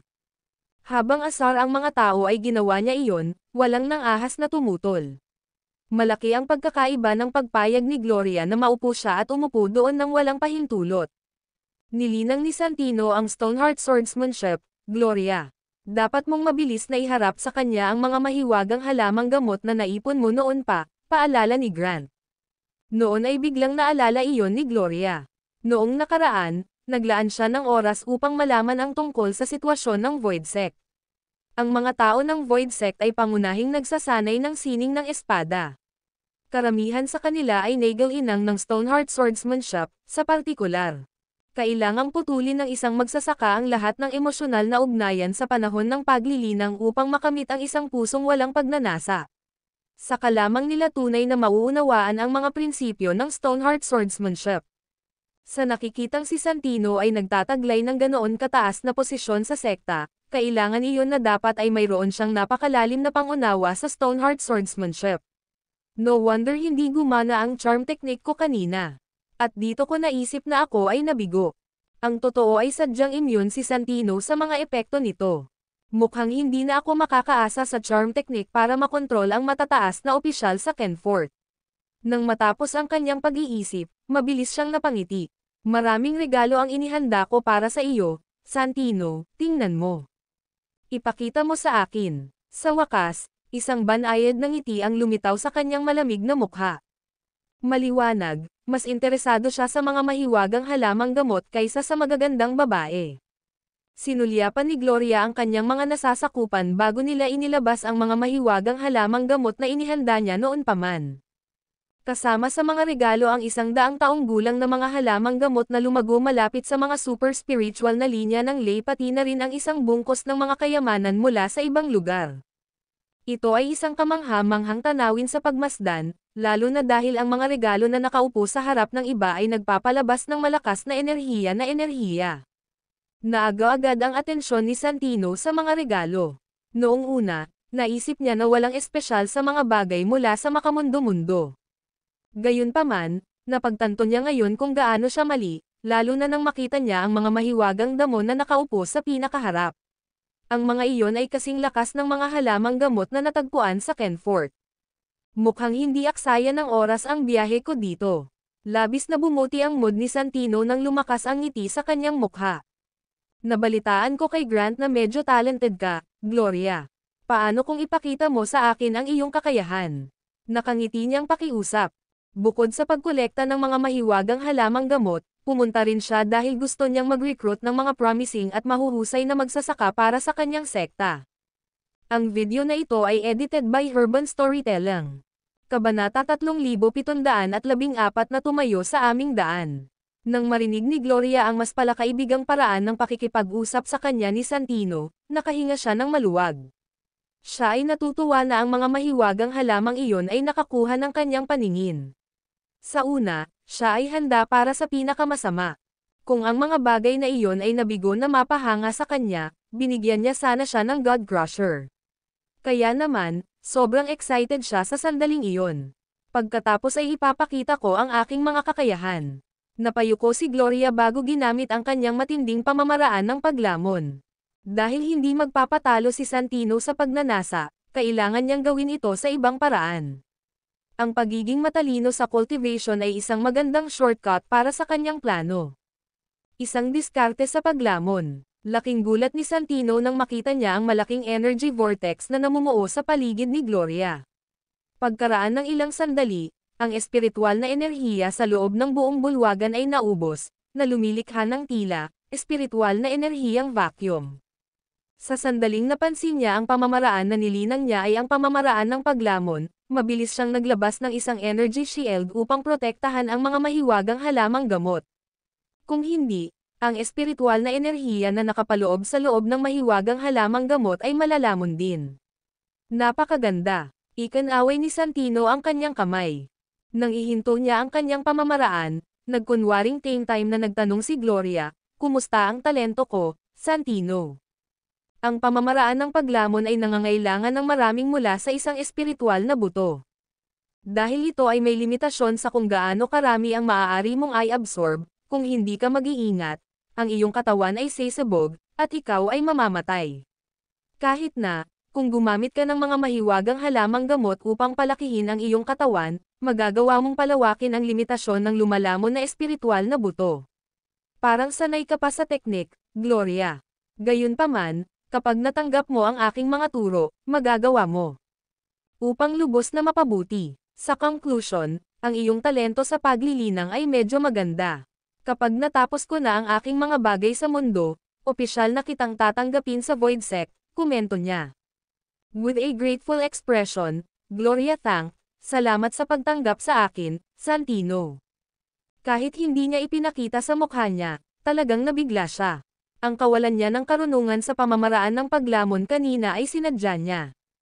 Nag-aalala siya na baka bigyan siya ng problema ni Santino dahil sa selos.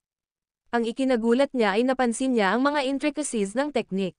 Hindi lamang iyon, tuwirang itinuro pa niya ang mga limitasyon ng pamamaraan. Kahanga-hanga ka talaga, Santino. Ang iyong kaalaman at kasanayan sa pagmamasid ay mas nauuna kaysa kay Grant at Hansel. Napangisi si Gloria sa kanyang isipan. Nakalulungkot, nakaisip na ako ng paraan para alisin ang limitasyon ng pamamaraan ng paglamon. Gamit ang Heavenly Thunder para mag-metamorphose, patuloy kong mapapalawak ang limitasyon.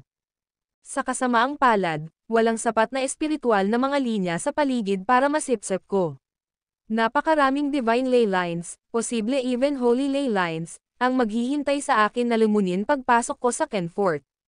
Kapag nangyari iyon, duda ako na hindi ako makakatayo sa tuktok ng mundo. Bagamat mayroon akong intensyon na kunin ka, karamihan ay dahil ipinaglaban mo ang pagkakataon. Huminto muna si Santino bago nagpatuloy. Sa aking patnubay, mabilis kang mapapabuti sa hinaharap. Hindi ko makakalimutan ang tulong mo, diretsyong sabi ni Gloria. Lalong lumawak ang ngiti sa kanyang mukha. Bihira para sa kanya ang makatagpo ng isang taong mabilis na makakaunawa sa ibig niyang sabihin. Ang gusto niyang ipahiwatig kanina ay hindi niya dapat kalimutan ang tungkol sa kanya kapag naging matagumpay siya. Maging sa Kenfort, ang mga nagtutulungan lamang ang maaaring magtagal. Nagsasangkot ito ng maraming aspeto. Halimbawa, kung tatanggapin ng isang tao ang isang alagad na napakahusay, ito ay magiging lubhang kapaki-pakinabang sa pagpapalawak ng kanyang sekta. Bilang resulta nito, ang mga materyales para sa paglilinang na matatanggap ng master ay tataas din. Ang kasabihan na ang mga taong malapit sa isang maswerteng tao ay suswertehin din ay napatunayang mas totoo sa Kenfort. Ikaw ay isang mabuting disipulo.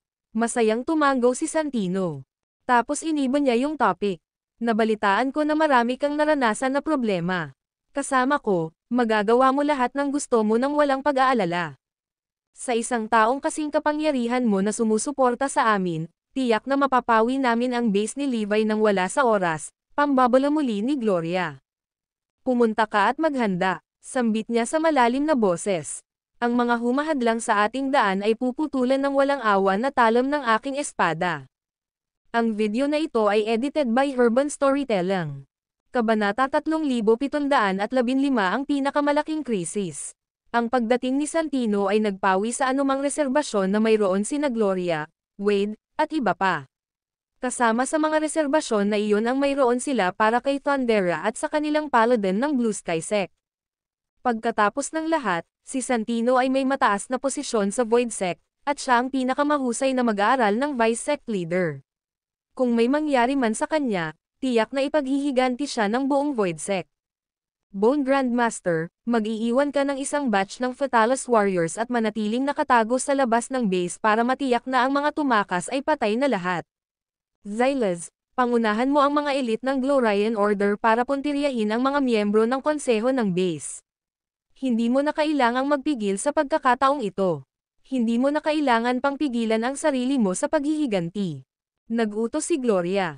Excited si Xylez. Si Levi at ang iba pa ang naging pangunahing dahilan ng pagkalipol ng dalawang lihis na angkan noon. Ang huling bahagi, lalo na. Ginawa iyon ni Levi upang hayaan si Asher Dragon at ang iba pa ay alisin ang kanilang panloob na demonyo, ngunit ang ginawa niya ay nagpahirap kay Xylez. Ako mismo ang dudurog sa mga langgam na iyon. Walang sino mang pinapayagang magnakaw ng aking biktima mula sa akin.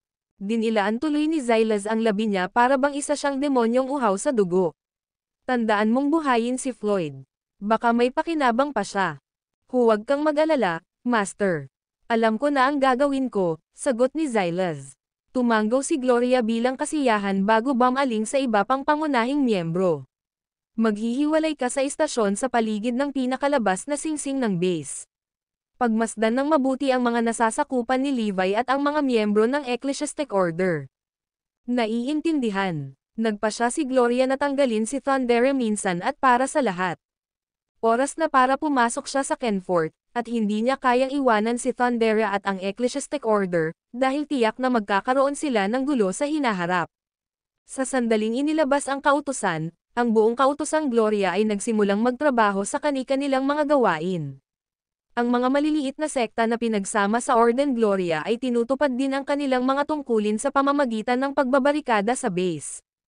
Sa kabilang panig, sa Ecclesiastic Order, inaayos ni Thundera ang mga pormasayon ng hukbo para sa mga huling paghahanda bago ang labanan.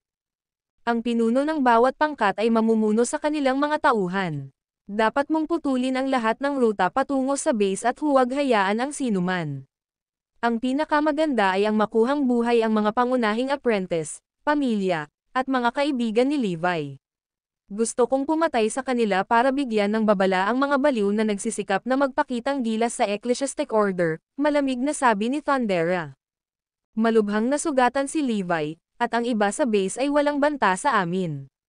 Mula nang bumalik si Thundera, ang acting minister of the Ecclesiastic Order ay umatras upang maging second in command. Gayunpaman, nanatili siyang mahalagang miyembro ng utos. Ang pangunahing bagay ay, paano natin hahaharapin ang mga manlalaban ni Wade at Void Sect. Masyadong marami sa ating mga miyembro ang pinatay ng Glorian Order, at hindi natin sila dapat pabayaan. Master Thundera, naisip mo na ba kung paano natin dapat samantalahin ang pagkakataong maalis ang Glorian Order? Nang marinig iyon, naging malamig ang tingin ni Thundera.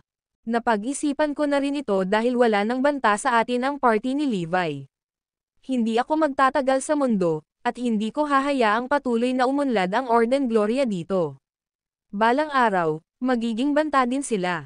Gayunpaman, masyadong nakakalito ang pakikitungo sa Void Sect. Umaasa lang tayo sa aid ni Hansel. Hindi maiwasan ni Thundera na makaramdam ng pag-aalala habang sinasabi iyon. Nakatanggap kasi siya ng balita tungkol sa pagiging malapit ni Hansel kay Gloria. Isa pa, sa tuwing magkikita sila, nagkikita sila ng personal. Walang nakakaalam kung ano ang ginawa ng lalaking iyon at ng babaeng iyon sa mga saradong pinto. Kung ang dalawa ay magiging magkatuwang sa paglilinang, mas mahirap na tanggalin ang Glorian Order. Master Thundera, sa pagkakaalam ko, ang Glorian Order ay may sama ng loob sa Esoteric Guild. Bakit hindi natin maingat na makipag-ugnayan sa Esoteric Guild para maglaro ng ligtas? Iminungkahi ng Acting Minister of the Ecclesiastic Order. Nakasimangot na pinag-isipan ni Thundera ang kanyang mga sinabi, ngunit sayang, umiling siya. Natatakot ako na hindi tayo matutulungan ng Esoteric Guild sa anumang bagay sa harap ng mga manlalaban ng Kenfort. At saka, kung may lumabas na balita tungkol dito, ay alerto namin ang Glorian Order ng aming mga plano, pagtanggi ni Thundera. Ang video na ito ay edited by Urban Storytelling. Kabanata 3716 na nagpakita si Santino sa isang kritikal na sandali. Master Thundera, talagang nagsikap ka dito, ngunit ang Ecclesiastic Order ay kasalukuyang hindi kontrolado ang sitwasyon. Kung wala tayong alyansa, imposibleng maalis natin ang Glorian Order, na pabuntong hininga ang acting minister. Sa sandaling iyon, ang mga malalambot na yabag ay nagmula sa labas. Tapos, pumasok si Hansel kasama ang mga tauhan niya. Masamang balita, nabalitaan lang namin na dumating na si Santino ng Void Sect sa mundong ito at kasalukuyang nasa Glorian Order, mataimtim na wika ni Hansel. Ano? Sigaw ni Thundera habang tumatalon sa gulat. Si Santino ang ubod ng Void Sect. Kung siya ay nakikisangkot dito, walang paraan na magagawa nila ang isang daliri sa Glorian Order. Sa katunayan, malalagay sa panganib ang buhay ng mga Paladin at ng Young Master ng Blue Sky Sect. Paano nila nagawa iyon? Natarante si Thundera. Bumantong hininga si Jasper bago sumagot, nabalitaan ko na si Wade at ang iba pa ay nakakita ng maraming mahiwagang halamang gamot, at ang paghahanap nila ay nagpaalerto sa mga miyembro ng Void Sect. Darn it, dam mo lahat. Hinampos ni Thundera ang galit. Hindi niya akalain na lalabas si Santino sa ganitong kritikal na sandali. Huwag nating pilitin ang ating sarili na gumawa ng anuman sa Glorian Order sa ngayon, mungkahi ni Hansel. Wala akong duda na gagawin ni Santino ang anumang bagay sa atin kung hindi natin sila haharapin ng direkta. Sige, sa kabila ng pag-aatubili ni Thundera, hindi siya nang ahas na sumalungat sa mungkahi ni Hansel. Higit pa rito, ang kapalaran ng Blue Sky Sect ay nasa linya, kaya hindi nang ahas si Thundera na magmungkahi ng anupaman. Samantala, sa Esoteric Guild, ang mga Thurgest ay tinatalakay din ang isang plano. Ang kanilang pangunahing paksa ay kung maaari ba silang magpadala o hindi ng isang tao upang tulungan si Levi na malutas ang kanyang krisis. Ang mga Thurgest sa guild ay nahati sa dalawang paksayon dahil doon. Nais ng isang panig na manatiling walang kinalaman upang matiyak ang kanilang kaligtasan, at ang kabilang panig ay gustong tumulong sa partido ni Levi. Matapos ang mahabang matinding pagtatalo, sa wakas ay nakapagdesisyon na ang Master Thurgest. Kung mawawasak ang partido ni Levi, magkakaroon din tayo ng parehong kapalaran, dahil hinding-hindi papayagan ng Glorian Order ang Esoteric Guild. Kylem, pamunuan mo ang 30 Elite Thurgest para tulungan sila. Kung kailangan mo, maaari mong gamitin ang Heavenly Thunder para patayin ang iyong mga kaaway. Siyempre, pwede tayong magkaroon ng Plan B. Kung kinakailangan, aangkinin natin na si Kylem ay nagtaksil sa Esoteric Guild at tumakas kasama ang kanyang mga pinagkakatiwalaang subordinate. Hindi inisip ni Kylem na maging scapegoat. Kung tutuusin, gusto niyang tumulong, dahil pakiramdam niya ay hindi ganoon kadaling titigil si Gloria. Samantala, ang mga tao sa base ay lahat ng naghahanda upang ipagtanggol ang kanilang sarili. Gayunpaman, may tripartite alliance sa labas ng base ang mga plano nito. Ang mga impormante na nakatalaga sa labas ay patuloy na nagbabalik ng masamang balita. Nang malaman ng mga tao na nakabarkada ang base, natarante sila. Lalong lumala ang kanilang panik nang mabalitaan nilang nagpadala ng Void Sect ng isa pang top-level fighter para tumulong sa Glorian Order. Anong silbi ng away? Baka sumuko na lang tayo at hintayin na lang tayong patayin. Malubhang nasugatan si Boss, at si Evie ay biglang umalis sa base. Ngayon, ang ating kalaban ay may isa pang elite fighter na sumasali sa kanilang hanay. Napahamak na tayo. Para saan ka nanginginig sa iyong bota? Sa karamihan, lalaban tayo hanggang kamatayan. Pagbabayaran natin sila ng mabigat na halaga para sa ating pagkamatay. Bagamat marami ang nag-uusap tungkol sa kung paano sila lalaban hanggang sa kanilang mga huling hininga, hindi rin sila kumpiyansa sa labanan. Siyempre, hindi ito dahil sa kanilang pessimistic na pag-uugali, ito ay dahil ang kanilang mga kakayahan ay tunay na mundong hiwalay sa kanilang mga kaaway. Hayaan ang lahat ng makakalaban sa landas at subukang alisin ang mga nakababatang apprentice sa lugar na ito. Sa ganoong paraan, magkakaroon tayo ng isang tao na bubuhayin ang organisasyon. Makipag-ugnayan sa lahat ng puwersa ng pamilya ng sangay na nasa labas at gawin ang kanilang makakaya upang matulungan ang atensyon ng Tripartite Alliance sa labas. Si Zoe at ang iba pa ay gumagawa na rin ng kanilang huling pag-aayos. Kasabay nito, malungkot ang mga tingin kay Phoenix at sa iba pa. Alam nilang lahat na maliit ang tsansa na makaligtas sa labanan. Gayunpaman, inihanda nila ang kanilang sarili para sa pinakamaraming sitwasyon. Sa katunayan, inihanda na nila ang kanilang sarili na lumaban hanggang kamatayan laban sa Tripartite Alliance. Sa kaibahan, si Floyd ay mas kalmado kaysa sa iba. Iniisip pa nga niya kung paano niya pinaplano na gamitin ang pagkakataon na gumawa ng pangalan para sa kanyang sarili at kumbansihin ang iba na magtrabaho para sa kanya. Damang-dama ang tensyon sa hangin nang magsisimula na ang labanan. Ang video na ito ay edited by Urban Storytelling. Kabanata 3717 Isang Tanging Blue Sky Sect. Si Gloria ay gumawa ng mga plano para sa halos lahat ng mga kadahilanan na naiisip niya, ngunit gayon paman, hindi siya kumpiyansa na manalo sa labanan. Bagamat nauna nang sinabi ni Santino na puputulan niya ang sinuman sa kanyang paraan, iniisip ni Gloria kung kasama ba sa mga taong iyon ang mga taga Blue Sky Sect. Kung tutuusin, narinig niya na medyo close sina Hansel at Thundera. Walang garantiya na hindi susubukan ng Blue Sky Sect na ipaghiganti sila kung papatayin niya sila. Tutupad ba talaga si Santino sa pangako niya noon? Kailangan nating suriin ito sa huling pagkakataon, kung hindi, ito ay masyadong mapanganib. Dahil doon, pumunta si Gloria kay Grant para sabihin sa kanya ang mga alalahanin niya. Sa oras na iyon, si Grant ay ganap na nababahala para kay Gloria. Nang marinig niya ang magandang babae ay sinalat ng pag-aalala, nagpasya siyang dalhin ang mga paladin upang subukan ang mga bagay-bagay. Siyempre, may sariling plano si Grant. Sasabihin niya kay Santino ang mga eksaheradong kwento kung gaano kayabang si Hansel at ang iba pa. Huwag kang mag-alala, Gloria. I'll do my best to settle this for you, panatag sa kanya ni Grant. Napangiti si Gloria at sumagot, maraming salamat, Grant. Ang ngiti ni Gloria ay nagpasaya sa araw ni Grant, at lalo siyang naging sabik na ipakita sa kanya ang kanyang mga kakayahan. Maya-maya, dumating ang iilan sa silid kung saan nagpapahinga si Santino. Bakit ka pumunta sa akin? Tanong ni Santino.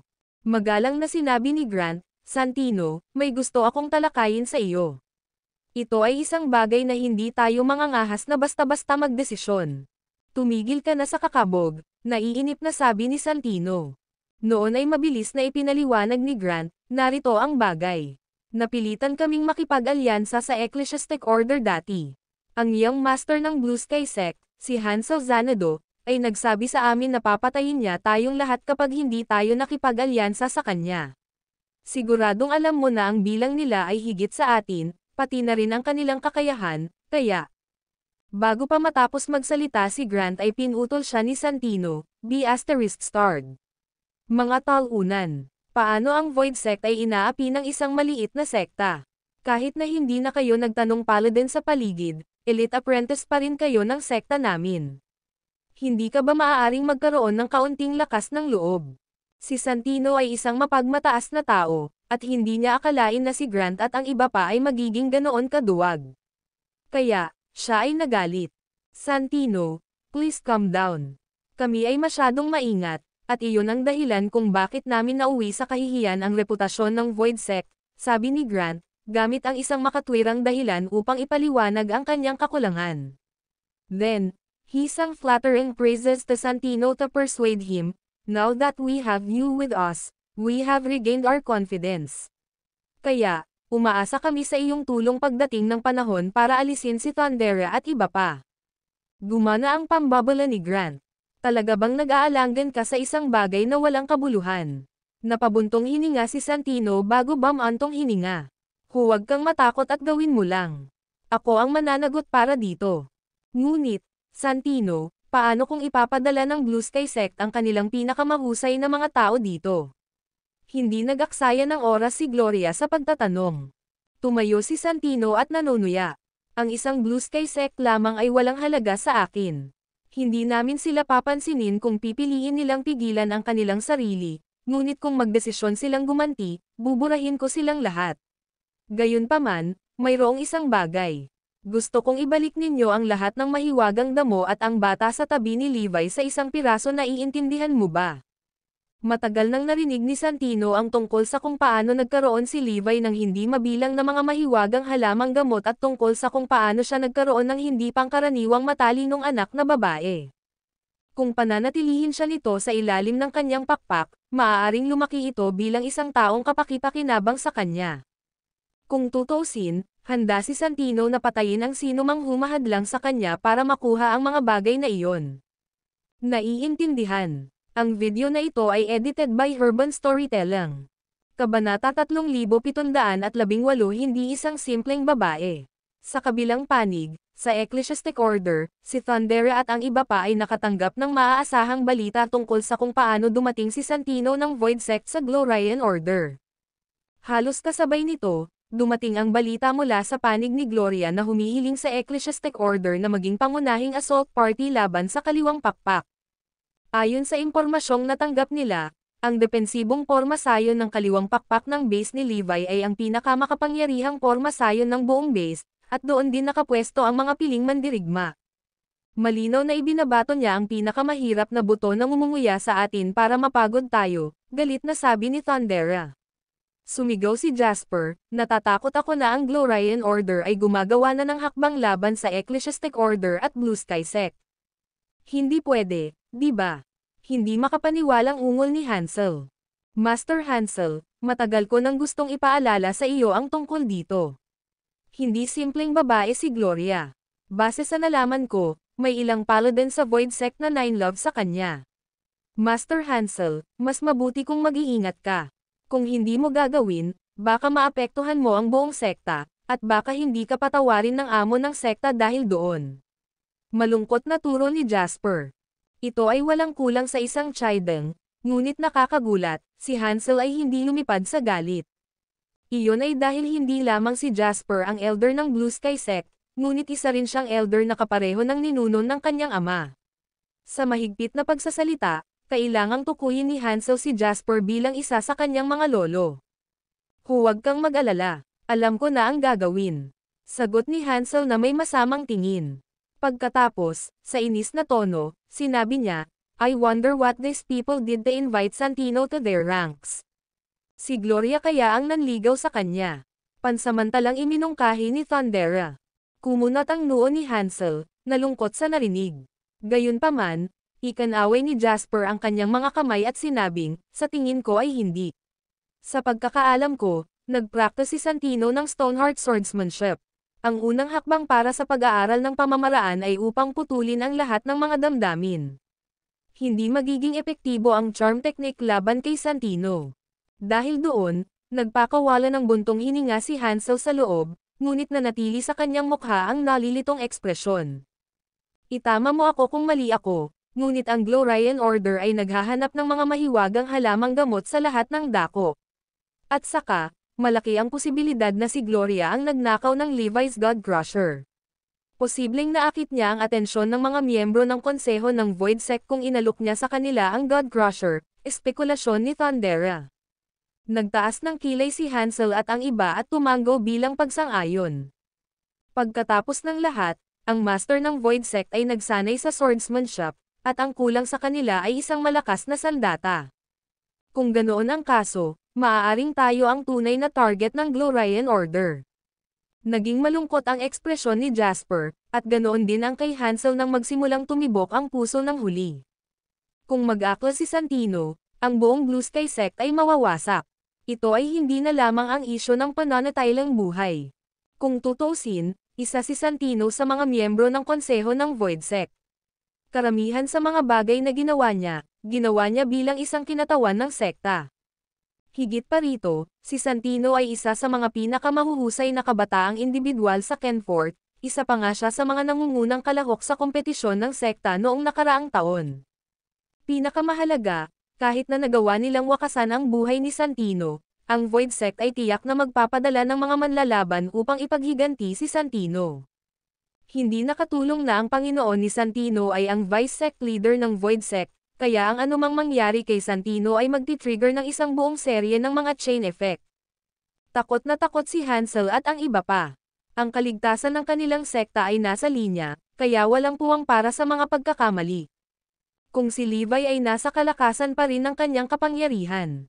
Magtulungan sana tayo para labanan ang mga kalaban natin, sabi ni Hansel sabay buntong hininga.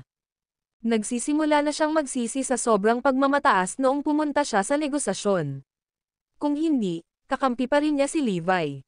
Hindi man nila kayang talunin si Santino, masisisi pa rin nila ang lahat kay Levi nang dumating ang Void Sect para panagutin sila sa insidente.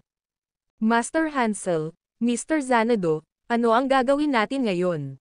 Pati boses ni Thundera ay nanginginig habang sinasabi iyon. Ang video na ito ay edited by Urban Storytelling. Kabanata 3719 na Landi Levi. Pinagmamasdan ni Thundera ang mga ekspresyon ni Hansel at ng iba pa sa buong oras. Nang hulaan nila na ang tunay na target ng Glorian Order ay Blue Sky Sect, nakita ni Thundera ang takot sa kanilang mga mata. Ang Blue Sky Sect ay ang kanyang pinakamalaking taga-suporta. Kung nagpasya silang umalis sa sitwasyon, tiyak na mapapahamak siya. Kaya naman, nabaluktot ang pangamba sa loob ni Thundera. Nagpakawala pa siya ng sunod-sunod na pagmumura kay Hansel sa kanyang isipan. Kung hindi dahil sa kay-abangan ni Hansel, baka pumayag si Levi sa alyansa, at may kontrol sila sa kasalukuyang sitwasyon. Pagbukod-buko rin ang pinakamahusay na mga tao sa Ecclesiastic Order. Isasama ko sila para sumali sa Blue Sky Sect, sabi ni Hansel pagkatapos ng ilang sandali ng pagmumuni-muni. Dahil may posibilidad na target ni Santino ang Blue Sky Sect, ang pagpapalawak ng sekta upang bigyang kapangyarihan ito ay naging prioridad ni Hansel. Kahit nakakaunti ang mga miyembro ng Ecclesiastic Order na maaaring pumasok sa Kenfort, hindi iyon magiging malaking isyo kung ibababa niya ang kanyang mga pamantayan. Sige, mabilis na sumang-ayon si Thundera. Makikinabang din siya dyan, dahil minor leader lang siya sa Blue Sky Sect. Kung ang mga miyembro ng Ecclesiastic Order ay sasali sa sekta, baka matulungan siya nitong umangat sa ranggo. Pagkatapos ay sinabi ni Jasper sa mahinang boses, mas maganda kung haharapin natin ang base blitzkrieg style. Pagkatapos, aalisin natin ang lahat ng mahiwagang halamang gamot na pag-aari ni Levi. Oh, tama, hindi mo ba sinabi na ang espiritual na buto ni Forlivia ay kahanga-hanga? Hindi alintana kung linangin man natin ito o ilalabas para sa ating sariling paggamit, mahuhuli rin natin siya. Ipinahayag ni Hansel ang kanyang pagsang-ayon dito. Kapag tapos na tayo sa lahat ng mga bagay na ito, tatakas tayo kaagad pabalik sa Blue Sky Sect. Hindi na natin kailangang direktang makipagharap kay Santino. Tumanggaw si Jasper at idinagdag, tama. Maghahanda kami para bumalik sa sekta. Sigurado akong hindi maglulunsad ng invasion si Santino sa Blue Sky Sect nang walang magandang dahilan. Bukod dito, mayroon pa tayong pormasyong iniwan ng ating mga matatanda upang ipagtanggol ang sekta. Kahit nasimulan ni Santino ang pag-atake, kalagkarin namin ang Void Sect sa impyerno kasama namin. Desisyon na iyon, kung gayon. Ilulunsad namin ang pag-atake sa base ng mas maaga kaysa sa binalak, at tatapusin namin ito ng mabilis hanggat maaari, agad na pagtatapos ni Thundera, dahil iyon ay isang plano na higit na nakinabang sa kanya. Hindi lang iyon makapaghiganti sa kanya, kundi mapangalagaan pa niya ang kanyang sarili. Pagkatapos nito, nag-utos si Thundera sa kanyang mga nasasakupan na salakayin ang base sa hating gabi. Mas maaga iyon ng 8 oras kaysa sa oras na napagkasundoan nila sa Glorian Order. Sa kabilang banda, tapos nang ayusin ni Gloria.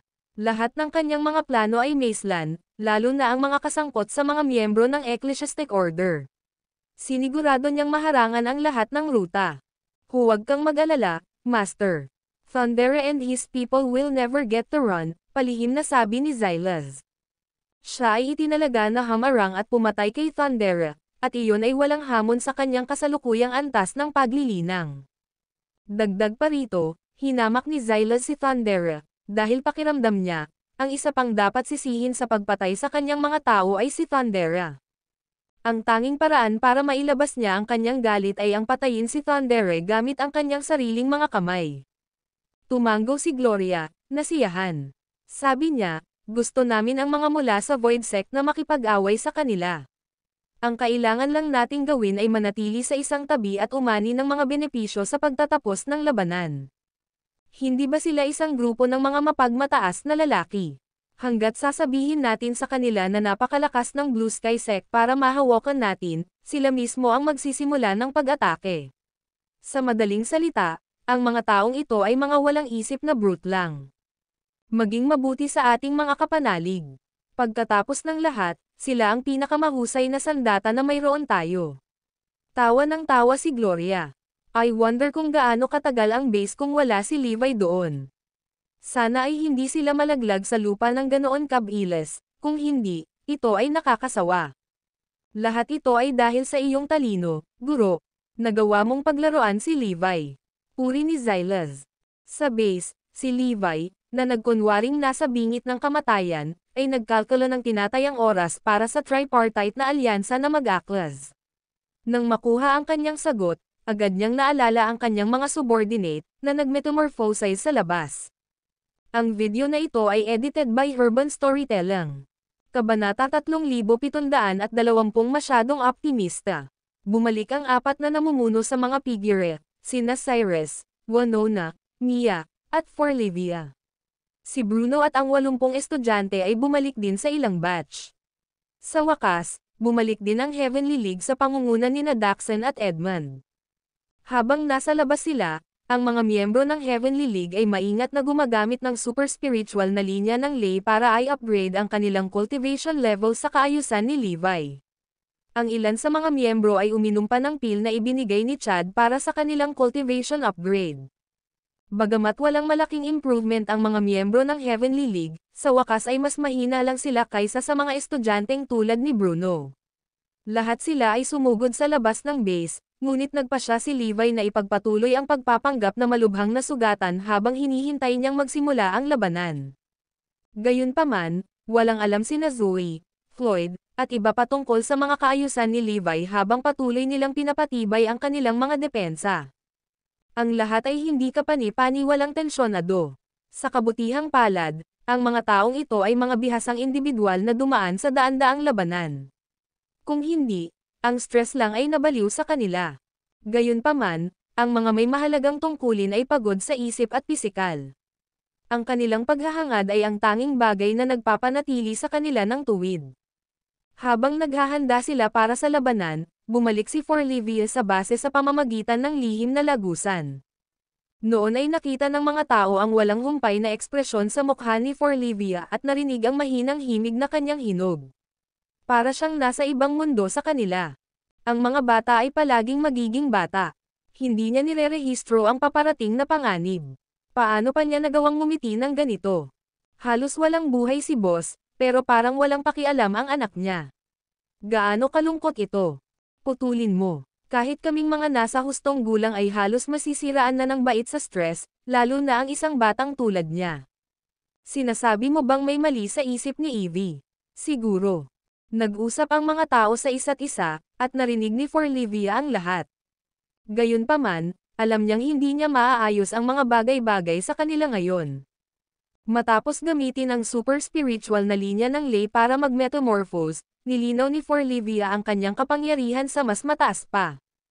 Kahit na hindi niya pinili ang landas ng Extreme Devouring Technique, ang teknik na naisip niya ay may potensyal na kasing dami ng Extreme Devouring Technique sa tulong ng super spiritual na ley line ng spiritual energy.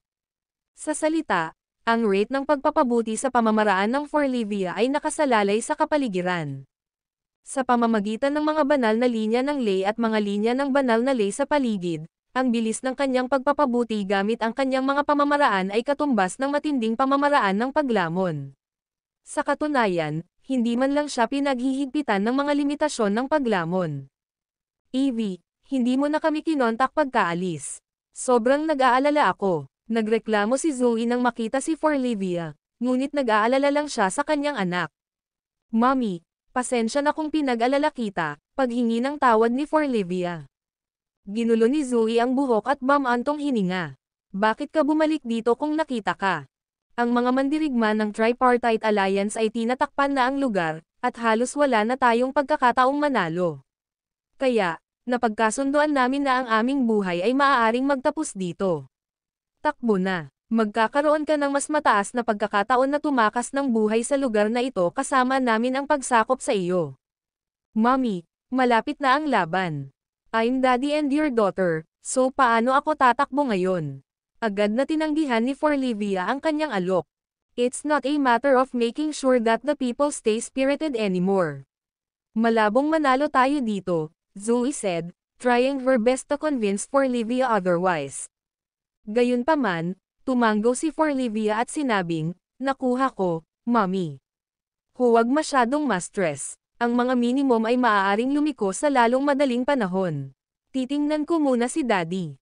Huwag mo masyadong pagurin ang sarili mo. Nang hindi binibigyan ng pagkakataon ang kanyang ina na magsabi ng anuman, tumakbo si Forlivia. Pinagmamasdan lamang ni Zoe ang kanyang anak na nagmamadaling palayo, naguguluhan. Ang aking anak na babae ay palaging matalino at sapat na matalino upang makita ang malaking larawan, ngunit bakit hindi niya maintindihan ang kasalukuyang sitwasyon? Paano pa niya masasabi na ang mga pagsubok ay maaaring lumiko? Hindi ba siya masyadong maasahin sa mabuti? Naguguluhan talaga si Zoe. Hindi ba niya nararamdaman ang tensyon na nagmumula sa labas?